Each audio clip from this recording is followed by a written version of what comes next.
Chapter 13. Grotter sat up on the bed and ruffled his hair, then leaned over and answered the vid. On the screen was one of the men who Blackwell had introduced him to. It's you, Grotter said. Expecting someone else, said the man. Grotter shrugged. Do you know what time it is here? He asked. Last I checked, you were on a ship rather than a planet, said the man, which means time doesn't really apply. Grotter grunted. What am I supposed to call you? He asked. What's your name? The man gave a strange smirk. You can refer to me as the Gray Man, he claimed. The Gray Man. It's a name that someone gave me, said the man. Yes, Grotter realized his face did look somewhat gray. It'll serve as well as any other. What do you want? He asked. Where's Blackwell? Now we get down to it, said the man. He smiled. We figured it was time to cut out the middleman. Saves time and saves confusion. It's simpler. And then he added, without transition, Fisher's been killed. Killed, said Grotter, surprised. What happened? Shot, said the man. Head blown off. We've interrogated the man responsible, one Istvan Sato. He doesn't seem to know anything. Strange enough, it seems actually to be a coincidence, which means the project should be able to go forward without impediment. He's a man with severe mental problems. There's something about him, though, that intrigues me. Grotter nodded. Why are you telling me this? He asked. Because he'll be arriving at the prison camp on Aspera, he said. We don't expect anything to happen to suggest we were wrong about it being a coincidence, but we wanted someone there to be aware of him, just in case anything came up. That's why we contacted you. Blackwell didn't need to know. I appreciate the faith you put in me, he said. It's not a question of putting faith in you, said the man. It's a question of losing faith in Blackwell. His motives are, shall we say, impure. Grotter remained impassive. You'll notice we haven't contacted Arthur, said the man. He's Blackwell's pawn, not ours. As for you, we've always preferred a knight to a pawn. I don't know whether to feel insulted, said Grotter. Of course you don't, said the man. Now turn off the vid and go back to sleep and try to pretend this was all a bad dream.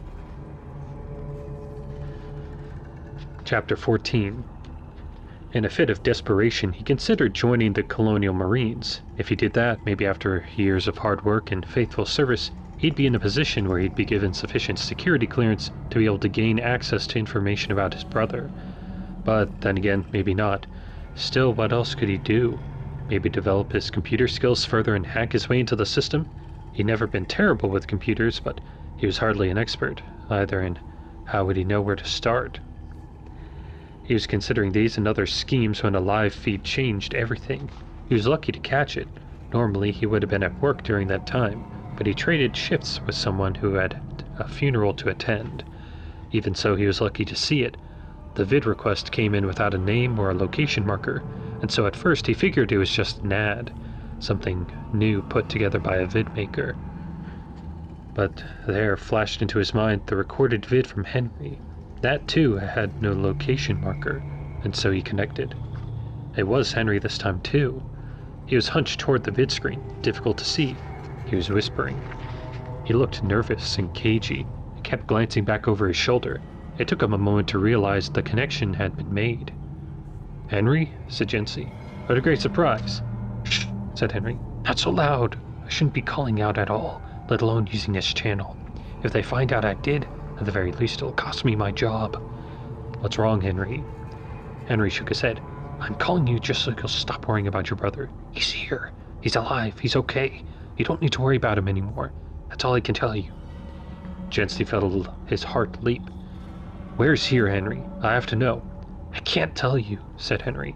It doesn't matter. What matters is he's okay. Is he a prisoner? What's happened to him? It's a penal colony, said Henry. That's where I work. Yes, he's a prisoner. I saw him for the first time yesterday. Not in person, on a vid. I almost didn't recognize him.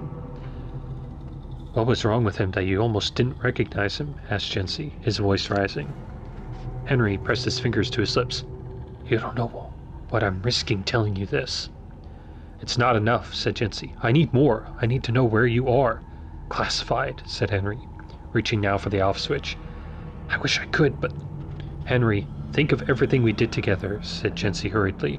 "You've already told me enough to get you in trouble. Now give me the rest." Through the screen, he saw Henry hesitating, his hand still hovering near the cutoff. "Please, Henry," he said. "I'm your best friend." And for a moment, Henry's nervousness stilled. He nodded almost imperceptibly and said one word, "Aspera." And then the screen went dead.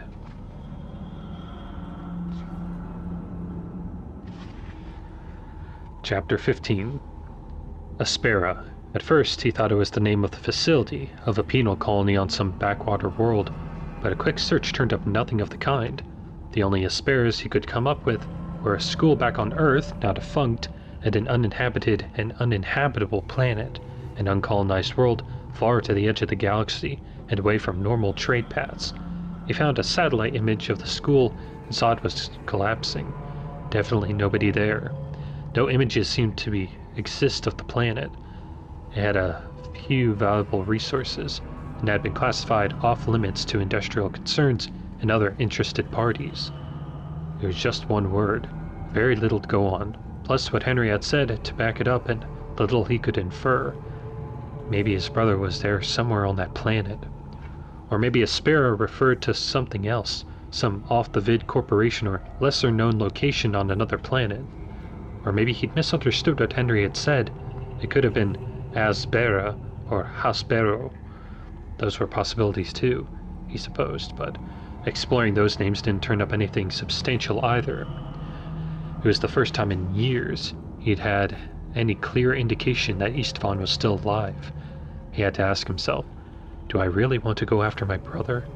If he was in a penal colony, what could he do for him? Shouldn't he leave him where he was? But despite himself, felt like a bad reflex, he found the same protectiveness for his older brother kicking in. Now that he suspected he knew where Istvan was, how could he stop himself from going after him? Even if he wasn't there, even if he didn't manage to see him, he had to at least try.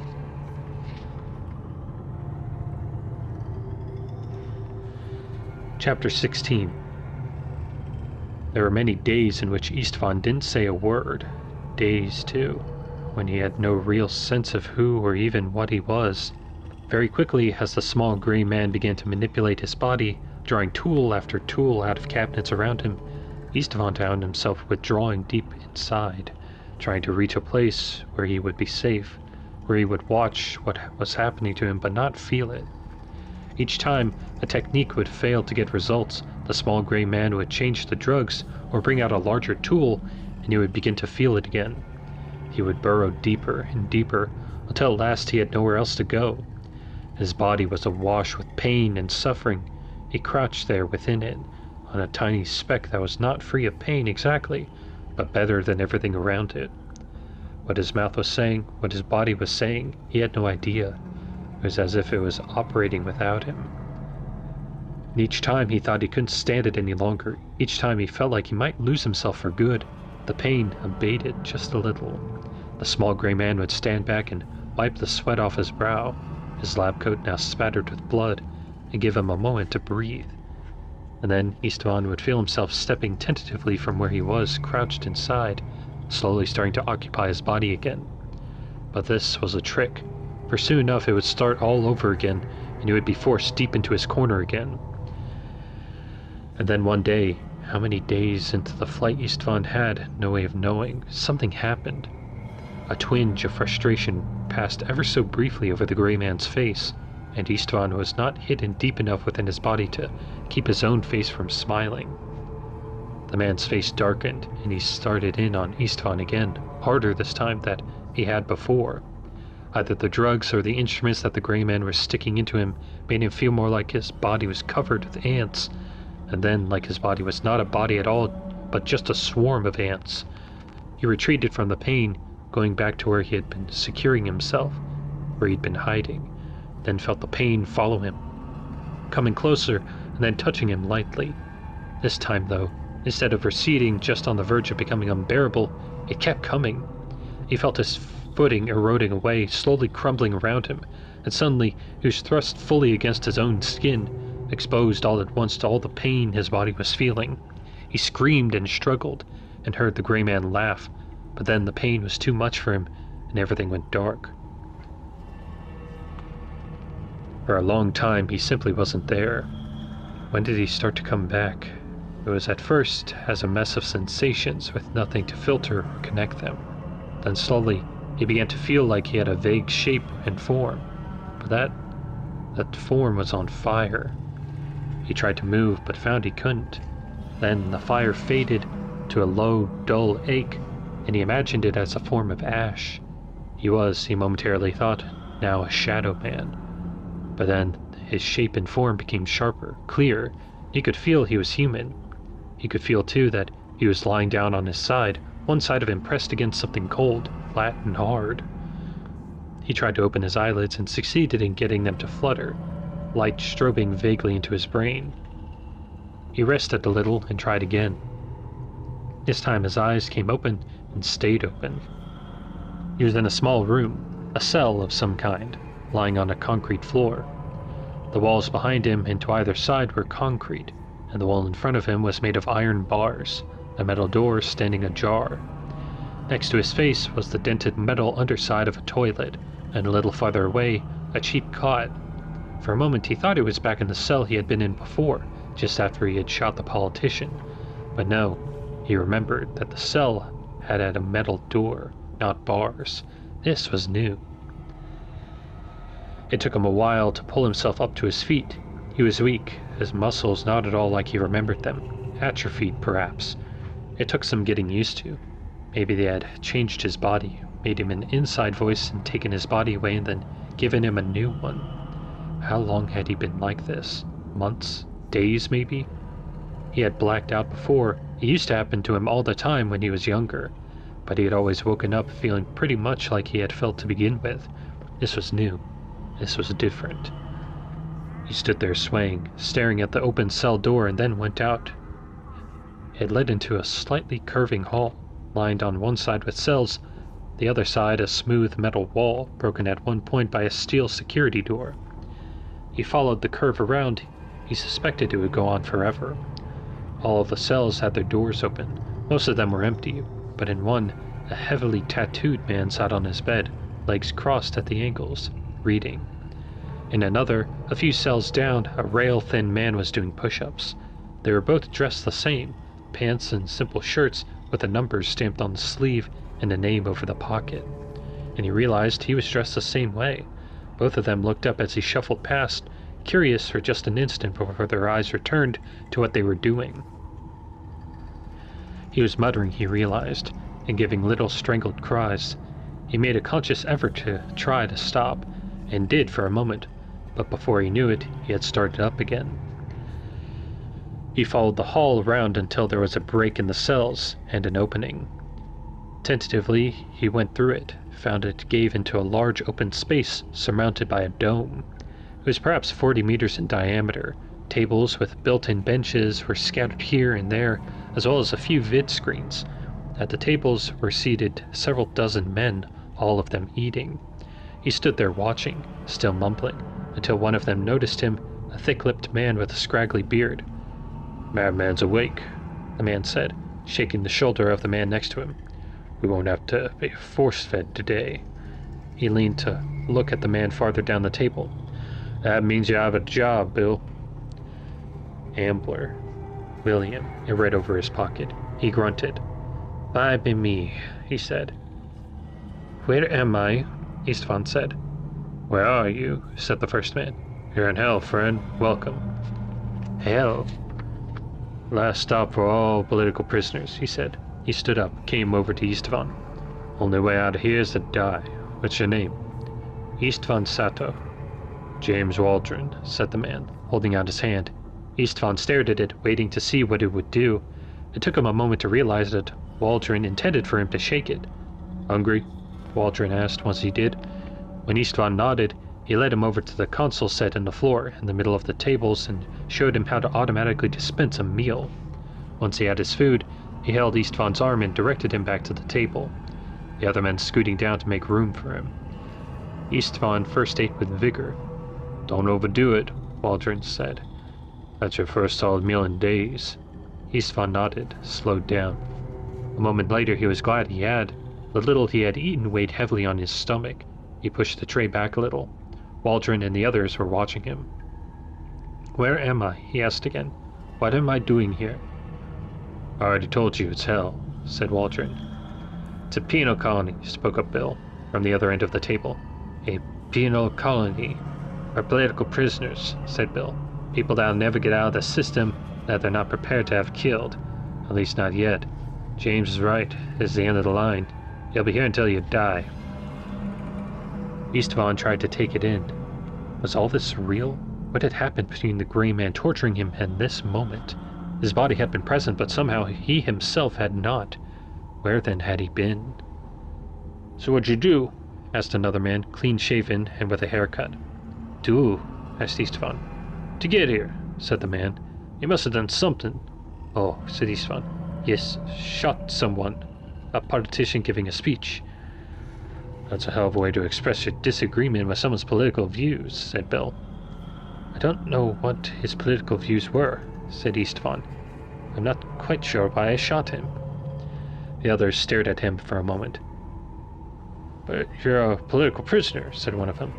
"Don't you have a cause?" "I don't know," said Eastvon. "What do you mean you don't know?" "I think there might have been some kind of mistake. It was supposed to be a funny joke." "What's funny about it?" asked Bill. Eastvon stared at him, didn't seem to know how to respond. "Sounds like you a patsy," said Waldron. "Pawn. Fall guy. Someone wanted the man dead and figured they'd trick you into doing it." Eastvon hesitated, then shrugged. "But now you're here," said Waldron. "It's too late for explanations," said Bill. "What?" "Bill's right," said the man who had originally asked him what he had done. He held out his hand. Again, it took Eastvon a moment to realize that he was expected to shake it. "Michael Stewart," he said. "Once you're here, there's no talking your way out of it. Whether it's a mistake or not, this is where you'll die." "Where's here?" asked Eastvon again. "We don't know," said Michael. "Somewhere off the beaten track. Some desolate planet out in the middle of nowhere that nobody is likely to accidentally stumble onto." "The guards and technicians probably know," claimed Bill. "But maybe they don't either. We hardly see them anyway." Eastvon looked around for the guards and technicians. He didn't see any, unless they were disguised.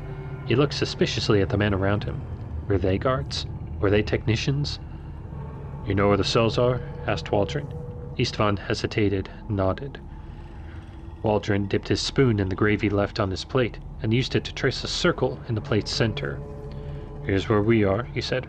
"Right now, this is where we eat. We can walk and talk or play cards here most of the day." He drew a circle around the circle. "This is the corridor for the cells. That's where we go at night."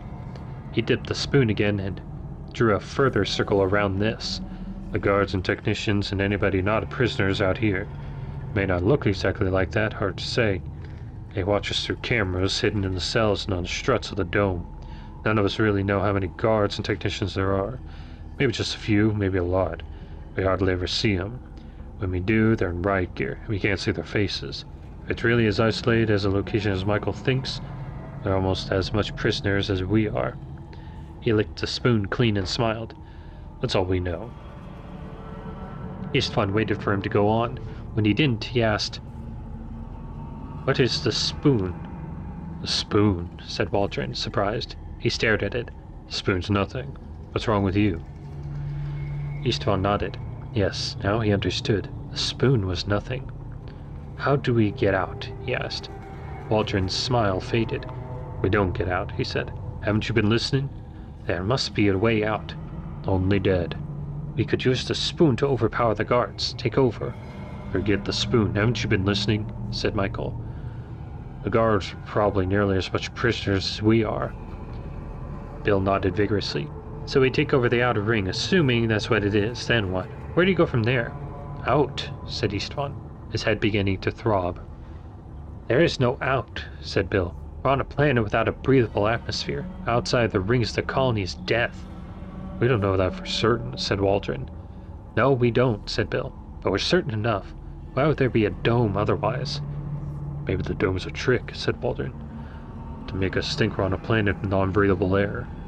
But the way he said it made it clear that it wasn't really he believed. There was, Esteban noticed staring down at his feet, something near the base of the table leg. A little something that looked plant-like at first, but strangely tentacular as well, a kind of weird mold or something. He prodded it with his boot. For a moment he thought he was imagining it, seeing something that nobody else could see, but then realized Bill was watching him. "Don't worry about that," Bill said. "It's everywhere. Doesn't seem to be harmful, but when we try to clean it up, it just comes back."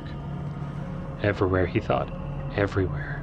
He looked around, and yes, there was a little bit here and a little bit there. Suddenly, Esteban clutched his head. There was something wrong with it, like a tone or sound going off somewhere within it, but in a way that flattened everything. Next to him, Waldron was saying something, but he couldn't hear it, could only see his lips move, no sound coming out. And then he was lying flat on his back on the floor, staring up at the dome. Something was strange with his vision, shadows darting back and forth before his eyes where no shadows should be, a roaring in his ears, inarticulate yet somehow still human, still sentient, and then suddenly, nothing.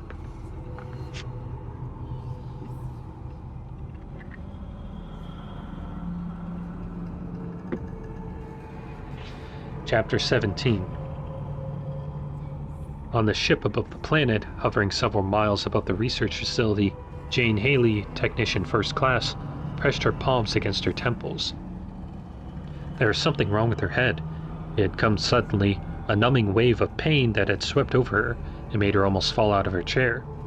And then, almost as suddenly as it had come, it was gone. When she opened her eyes, Ensign Eric Arthur was staring at her, too attentive. "Anything wrong?" he asked. She shook her head. "Bad headache," she said. "Get those a lot?" asked Arthur, as if hoping to start a conversation. She ignored him. She looked around and saw that some of the others on the bridge looked dazed as well, though nobody as much as she was. Maybe it wasn't just a headache, but something else. But what? Arthur, though, seemed unaffected, as did Commander Grotter. The latter was staring at her, a look of deep curiosity in his eyes. "Have you felt that before?" he asked. "Headaches?" she said. "Sure, hasn't anybody?" He looked at her a moment more, then nodded, the curiosity fading. "Take a few minutes away from the bridge, gather yourself," he said. "But I'm fine, sir," she said. "That's an order," he said. She nodded and stood, left the bridge. An order, she thought. Since when did you have to leave the bridge if you had a headache? But it was good to get away for a moment, catch her breath, gather herself. Ensign Arthur made her nervous. He was nice, or tried to be, but there was something strange about him, and he was always preaching unitology. He seemed just one step away from either asking her out on a date or inviting her along to a religious revival, maybe both. And Grotter, she had noticed, treated her a little differently than some of the others. Not enough to notice unless you paid close attention. It was sure hard to pin her finger on what exactly it was, but she was sure he did it. But she had no idea why. She made her way to the quarters, lying down on the bed for a while. Her headache, if that's what it had been, was now completely gone. Strange that. But it hadn't been a headache exactly, or not like the headaches she usually knew them. There had been little flashes of something, images jagging like lightning into her head, but broken and incomplete, impossible for her to make into coherent shapes. It had been like watching a broken vid screen, and with the process of fuzzing out, she felt that there was something there to be seen, but she just couldn't see it. She lay on the bed, staring up at the ceiling. It was no secret to her that there were tensions between the commander and Ensign Arthur, and though Grotter did little to give himself away, she'd noticed that there were things that he'd say around her that wouldn't say around Arthur. It was, she supposed, a mark of privilege that he'd say them to her. He tried to take that away, but she'd also had to admit that when she'd signed up for the academy, she hadn't imagined it would be like this. She didn't know what was going on down on the planet proper, exactly, but she knew enough to know that she wouldn't approve if she knew more, which made her wonder why Grotter had chosen her as part of his crew. What did he expect from her? She wondered for the 15th time. Why was she here? After she deemed sufficient time had elapsed, she washed her face and made her way back to the bridge. Arthur was still there, and he immediately tried to engage her. She mumbled an apology and slipped back into her work at her console. But the work itself wasn't holding her attention. There was little to do. They were hovering above Aspera, not orbiting the planet exactly, but doing a strange loop that unnecessarily expended fuel, it seemed to her, and which kept them in proximity to the structure below that she'd been the first to identify. Why were they doing it? She couldn't say. Grotter had hinted about what was taking place on the planet, and she'd seen the supply ships come and pass through, seen as well another structure being built below the course of a number of months. It was a research facility of some kind, but of what and for what exactly she couldn't say. Someone had stopped to hover beside her, or behind her. For a moment, she thought it was Arthur. She prepared herself to become irritated and snap something at him that might drive him back. But Arthur, she saw out of the corner of her eye, was still at his station. When she craned her neck, she saw it was Commander Grotter. "Do you mind explaining where that came from?" he asked. "What?" she asked, and then he flicked his finger at her vid pad. With her stylus, she saw she'd been tracing something. It looked like a pair of tusks of some kind, but instead of curving, they twisted around one another. Funny, she thought. It looks like the unitology symbol. All of Arthur's talk about unitology must have sunk deeper into her skin than she realized. But it was different from the unitology symbol too, or at least more articulated. It was covered with dozens of small squiggles, distinct but bizarre symbols. "I don't know," she said. "What have you seen?" he asked. "What have you been up to?" "I haven't seen anything," she claimed. "Does this mean anything to you?" he asked. "Then why did you draw it?" She shook her head. "Nothing, sir," she said. "I swear I was just doodling." "And what are these numbers?" he asked, gesturing to the right edge of the pad. "These equations. Were they equations?" "Well, yes, they looked like them." "Probably just the remnant of some old navigation computations," she suggested. "No," he said, "they're not." "No?" "Who have you shown this to?" he asked. "Shown?" she said, confused. It was just a doodle. I haven't shown it to anybody. Why would I?" "Not Arthur?" he asked. "Of course not," she said.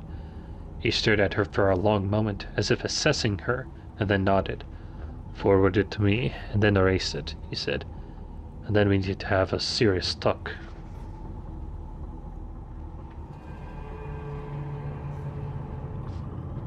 Chapter 18. Dr. Enoch Bryden was already drifting off to sleep when he felt it. The pulse had gone off again. He could feel it tugging at his mind, just for a moment, as if trying to unknot something. Then came a brief, sharp pain that put him wide awake. Interesting, he thought. The pain at the end that was new, different from last time. Something was changing, developing. He got out of bed and checked the time. 3 days since the last pulse, minus an hour or so. That made the 5th time. He pulled up the log and saw, as he suspected, no regular pattern, no sense that they were coming in a particular order. Though they were, he noticed, coming closer together now, as if the object that was emitting them was, so to speak, feeling its way around, looking for something. The technician on duty still hadn't been called. Bryden knew not everybody was as sensitive to the pulse as he was. It was fortuitous that he was heading up the project. Even those who were sensitive to it didn't respond always in the same way. Some became nauseous or bled at the nose. Some became agitated and violent. A few, a very few, didn't seem to notice at all. And perhaps the current technician on duty was one of those.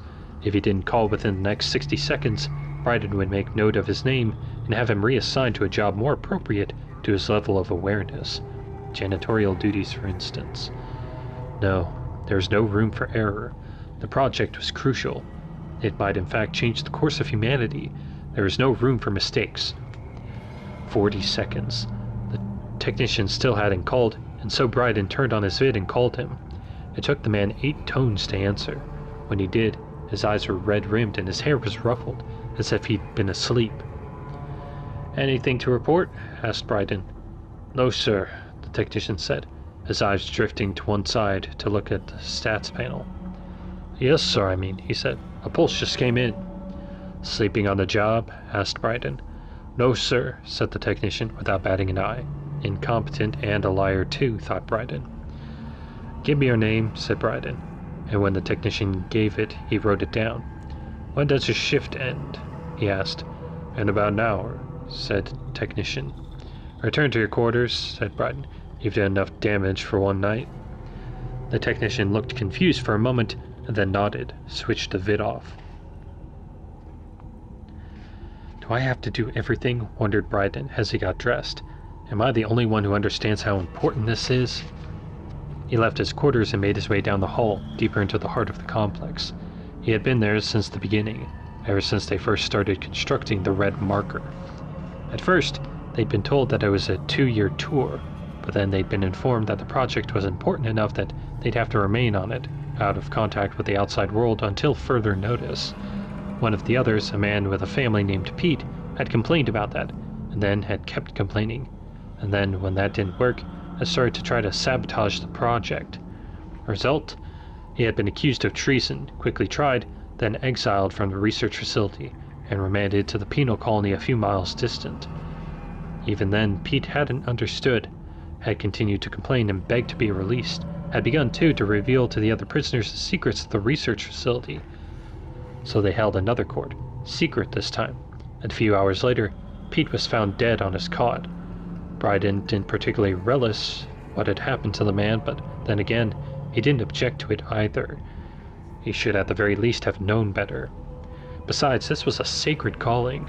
Any scientist worth their salt would kill to have the chance that they had here. It still made his skin tingle to see it.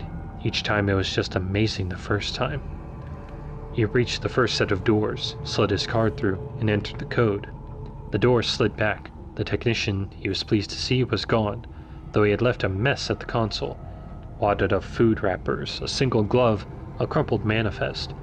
He swept it all into the incinerator chute without a second glance, then went to the glass window. There it was, just on the other side. Clear proof that humans were not alone. That humans were not the only form of intelligent life that had existed in the universe. Clear proof that unitology was the only true religion, and that Michael Altman had been a true prophet. It was perhaps 20 meters tall. It was a blackish red, cut in variegated stripes, and gave off at times an unearthly glow, and the indecipherable symbols on his body burning with a curious light. 2 slanting columns joined at the base, then twisted upward, around one another. He and his team had constructed the marker using the black marker research from Earth. It was more grown than constructed, really, as a fractal, herastatic crystal lattice. It was almost like a brain. On activating it, they could hardly keep up with cataloging the unexpected properties it exhibited, not limited to just the sudden pulses. It seemed to him to possess some intelligence, seemed to be trying to communicate with them. With him, Bryden. The others sometimes scoffed at him when he suggested this, but somehow he was sure of it. You could feel its pulse prodding at his mind, trying to find something that would respond to it. What was it looking for within him? How could he help it to find it? He opened the second set of doors and entered the chamber. Slowly, he moved toward the marker, taking a moment first to take it all in. The floor of the chamber was bare, exposed rock, rapidly cut so they could begin. The prison colony site had been chosen because the military had realized that the life sentence prisoners might prove perfect experimental fodder for the marker experimentations to come. They had started, though, by using some of them to build up the scientific compound where the red marker would be constructed. Of course, those prisoners had to be killed to preserve the secret, but they were doomed anyway. It didn't matter much. And with the way things were in the galaxy, there would always be new political prisoners to fill the colony, and to be used if and when they were needed. Near the marker, and a little farther out near the walls, were little patches of what looked like fungus or rot, slopping tendrils. They were bigger than he had remembered them being, and there were more of them. He began to notice them in the halls as well, spreading somehow. They'd have to set the cleanup crew onto them. He reached out and placed his hand against the stone, but felt nothing unusual. It was, he knew, still sending a signal, just not in a way that his body or mind could perceive. The computers, though, were picking it up, recording it, trying to decipher it. He tried to keep his thoughts free and his mind open, listening inside his head for whatever the marker was trying to say to him, willing it to talk to him. "I'm ready," he told them mentally. "Take me." How long had he waited like that? He didn't know. When nothing happened, he sighed and went back through the doors and into the control room and began to sort through the latest data. It took only a few moments for him to realize that the new data was inconsistent with the earlier data. It seemed that the pulse itself had begun to change, not only during the moment of pain he had felt in the end, but earlier as well. Now that the pulse had subsided, the marker was broadcasting on slightly different frequencies, something it had never done before. Apparently, the constructed marker had started to reorganize itself, continuing to grow and develop even after they'd finished the process. It wasn't something he'd expected. What did it mean? He was poring over the data, trying to assemble things into a coherent structure, when other members of the team began to arrive. Callie Dexter was the first. She was second in command, but Bryden felt she did not have the proper respect for what they were doing. She was a good scientist, but for her, the marker project didn't go beyond science.